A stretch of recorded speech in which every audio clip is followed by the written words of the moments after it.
नाशिक जिल्ह्यासाठी एक अत्यंत महत्त्वाची सूचना आहे। हवामान विभागाने एक गंभीर इशारा जारी केला आहे आणि पुढच्या काही मिनिटात आपण समजून घेणार आहोत की याचा नेमका अर्थ काय आहे आणि आपण स्वतःला सुरक्षित ठेवण्यासाठी काय करायला हवं। चला तर मग सुरुवात करूया।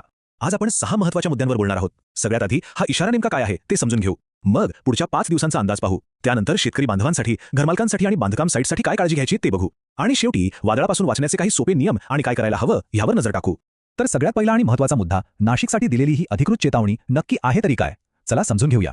हे बघा, ही काही साधीसुधी बातमी नाहीये, ही थेट भारतीय हवामान विभाग म्हणजेच IMD कडून आलेली एक अधिकृत आणि गंभीर सूचना आहे। नाशिक जिल्ह्याला वादळी वारे आणि पावसाचा ऑरेंज अलर्ट दिला गेलाय आणि याकडे आपण अजिबात दुर्लक्ष करून चालणार नाही। आता हा IMDचा अधिकृत नकाशा बघा, तो आपल्याला सगळं काही स्पष्टपणे सांगतोय। शनिवार आणि रविवार नाशिक ग्रीन झोनमध्ये आहे, म्हणजे तसं बघायला गेलं तर सर्व काही ठीकठाक आहे। पण सोमवारपासून परिस्थिती बदलतीये, आपला जिल्हा पिवळ्या रंगात जातोय, ज्याचा अर्थ आहे लक्ष ठेवा। हा बदल म्हणजे एक प्रकारची धोक्याची घंटाच आहे। बरं, तर इशारा काय आहे हे कळलं, आता पुढचे 5 दिवस नक्की काय घडणार आहे ते जरा सविस्तर पाहूया। कोरड्या हवामानापासून वादळापर्यंतचा प्रवास कसा असेल ते बघू। हवामानातला बदल इथे अगदी स्पष्ट दिसतोय। शनिवार आणि रविवार हवामान कोरडे राहील, पण सोमवारपासून सलग 3 दिवस वादळी पावसाचे आहेत आणि यातली सगळ्यात चिंतेची बाब आहे ती म्हणजे वाऱ्याचा वेग। हा आकडा या संपूर्ण हवामान इशाऱ्यातला सगळ्यात महत्त्वाचा भाग आहे। ताशी 40 ते 50 किलोमीटर वेगाचा वारा हा फक्त एक नंबर नाहीये, तर एक संभाव्य धोका आहे, ज्यासाठी आपल्याला तयार राहायचंय। पण मग ताशी 50 किलोमीटर वेगाचा वारा म्हणजे नेमकं काय? आपल्याला त्याचा कसा परिणाम होऊ शकतो? तर ब्युफोर्ट स्केल आपल्याला सांगतं की या वेगाच्या वाऱ्यात झाडांच्या मोठ्या फांद्या तुटू शकतात आणि घरांचं, विशेषतः छताचं नुकसान होऊ शकतं। म्हणूनच तयारी करणं इतकं महत्त्वाचं आहे। चला आता आपण वळूया आपल्या शेतकरी बांधवांकडे। या परिस्थितीत त्यांनी आपली पिकं आणि पशुधन कसं जपायचं यासाठीचं हे मार्गदर्शन।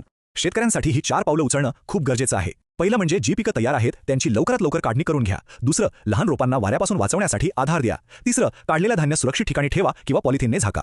आणि चौथा म्हणजे शेतात पाणी साठणार नाही याची व्यवस्था करा। पिकांसोबतच आपल्या पशुधनाची काळजी घेणंही तितकंच महत्त्वाचं आहे, नाही का?